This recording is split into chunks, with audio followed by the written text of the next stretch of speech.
संदूक का जादू। एक गांव में सुखिया नाम का एक कुम्हार रहता था। वह बहुत ईमानदार था। वह मिट्टी के घड़े बना करके ही अपना पेट पालता था।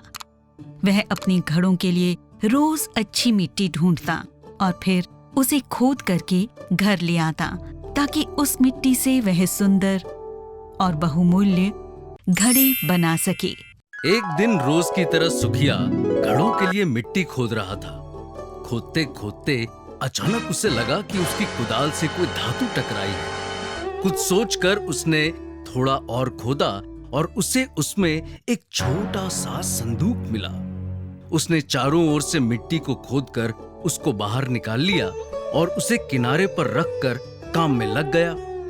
काम खत्म करके वो घड़ों की मिट्टी और संदूक समेत अपने घर आ गया। घर आकर उसने संदूक को खोला तो देखा कि संदूक पूरा खाली है। संदूक में एक कागज है जिसमें लिखा हुआ है, डालो एक मिलेंगे अनेक, शर्त इतनी सी कर्म हो नेक, लालच मन में जब आएगा खुद गायब ये हो जाएगा। उसने बहुत दिमाग लगाया परंतु उसे कुछ समझ नहीं आया कि इसका क्या अर्थ हो सकता है या यह बात किस चीज से संबंधित है। थक हार कर उसने सोचा कि चलो कोई बात नहीं, कम से कम ये मेरा कीमती सामान रखने के काम तो आएगा। ऐसा सोचकर उसने अपनी जेब में से 200 रुपए निकालकर उस संदूक में रख दिए और खाना खाने चला गया।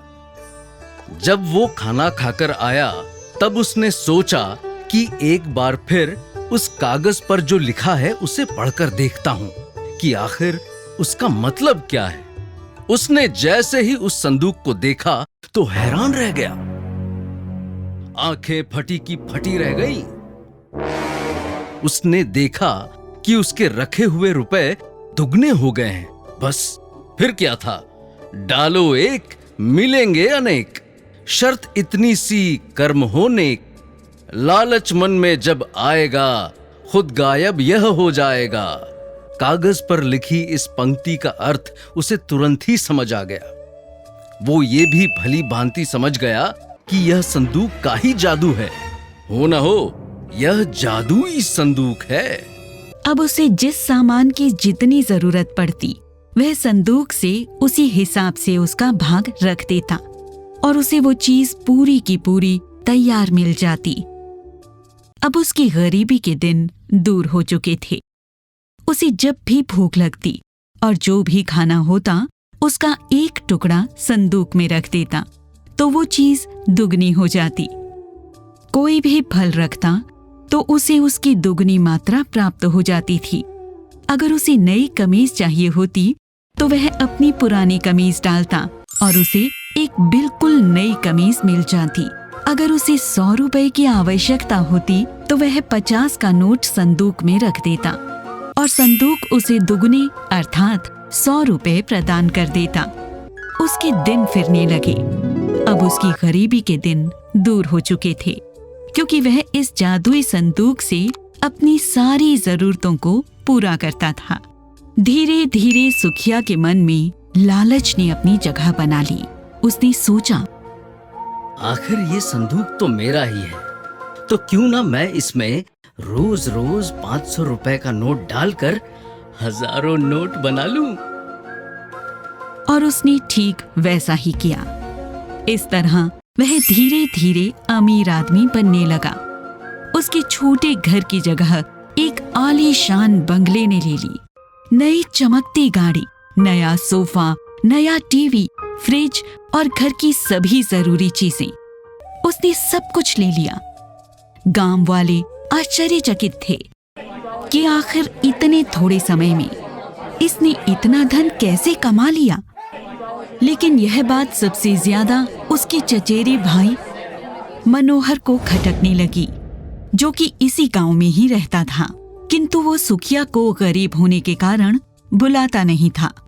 उसने सुखिया से सारे रिश्ते तोड़ लिए थे क्योंकि उसे लगता था कि सुखिया का जीवन स्तर उसकी बराबरी का नहीं है। उसका सोचना था कि चाहे सुखिया कितने भी सुंदर और मजबूत घड़े बनाता हो, पर फिर भी एक कुम्हार इतना अधिक पैसा कैसे कमा सकता है। उसने यह सोचकर अपने एक सेवक भोलू को सुखिया पर नजर रखने के लिए बोल दिया। भोलू ने सुखिया पर कड़ी नजर रखनी शुरू कर दी।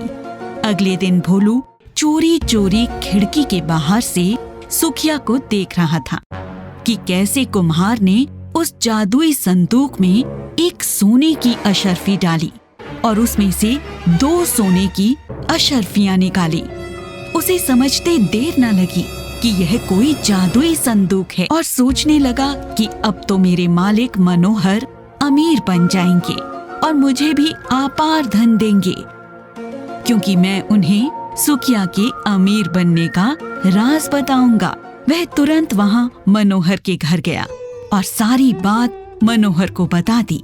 सारी बात सुनकर मनोहर ने मन ही मन कुछ सोचा और फिर सुखिया के घर की तरफ चल पड़ा।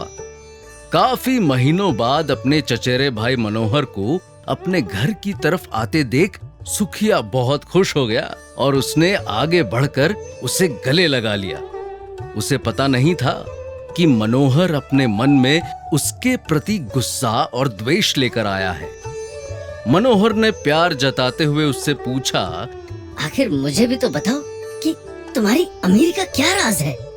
तुम एकाएक इतने बड़े आदमी कैसे बन गए हो? सुखिया साफ दिल का मालिक था। उसे लगा कि शायद उसका भाई अपने किए पर शर्मिंदा है और दोबारा पहले जैसा रिश्ता बनाना चाहता है। यह सोचकर वो मनोहर को संदूक के पास ले गया। सुखिया ने उसे एक सोने की अंगूठी दी और बोला, ये लो, इसे इस संदूक में रखो और इसका ढक्कन लगा दो और फिर 2 मिनट बाद दोबारा इसे खोलना। मनोहर ने ऐसा ही किया और संदूक में एक की जगह 2 अंगूठियां देखकर हैरान रह गया। उसके मन में लालच आ गया और उसने सुखिया से कहा कि तुम्हें इस संदूक की अब कोई जरूरत नहीं है, ये मुझे दे दो। तुम तो व्यर्थ ही लोगों पर पैसे बर्बाद करते हो। मैं इसमें से रोज तुम्हारी तरह ही रुपए निकालूंगा, परंतु तुम्हारी तरह लोगों को दान में नहीं दूंगा। खुद देश का राजा बन जाऊंगा, फिर सब पर सिर्फ मेरा ही राज होगा। नहीं नहीं, यदि तुम ऐसा करोगे तो यह अपने आप गायब हो जाएगा। उसने मनोहर को बहुत समझाया, पर उसके कानों पर जू भी न रेंगी। सुखिया ने संदूक पर लिखे संदेश को दिखाते हुए फिर मनोहर को समझाया और बोला, देखो, इस पर लिखा भी है, डालो एक मिलेंगे अनेक, शर्त इतनी सी कर्म हो नेक। लालच मन में जब आएगा खुद गायब यह हो जाएगा। मैं भी कुछ समय के लिए भटक गया था मेरे भाई, परंतु मुझे कुछ समय बाद ही बात समझ में आ गई थी, इसलिए मैंने लोगों की सहायता करनी प्रारंभ कर दी। उसने मनोहर को बहुत समझाया, पर वह टस से मस ना हुआ और मनोहर ने सुखिया से संदूक छीनना शुरू कर दिया। सुखिया ने मनोहर की नीयत समझते ही उसे अपने घर से बाहर जाने के लिए बोल दिया और धमकी भी दी कि यदि वो उसकी बात नहीं सुनेगा तो सुखिया सरपंच से उसकी शिकायत कर देगा। सरपंच के डर से मजबूरी में मनोहर को सुखिया के घर से जाना पड़ा। वो अपने मन में बदले की आग और संदूक का लालच लेकर वहां से चला गया।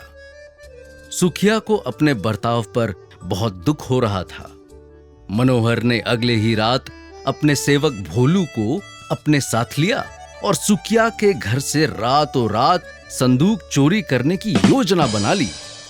रात को जब वे उसके घर पहुंचे तो सुखिया निश्चिंत होकर सो रहा था कि अचानक खटके से उसकी नींद टूट गई। उसने दोनों को अपने घर से संदूक समेत भागते देखा तो हैरान रह गया। सुखिया ने फिर से उसे बहुत समझाया और बार बार उसे इस मंत्र का हवाला भी दिया, डालो एक मिलेंगे अनेक, शर्त इतनी सी कर्म हो नेक। लालच मन में जब आएगा खुद गायब यह हो जाएगा। पर उसकी सारी कोशिशें बेकार हो गई।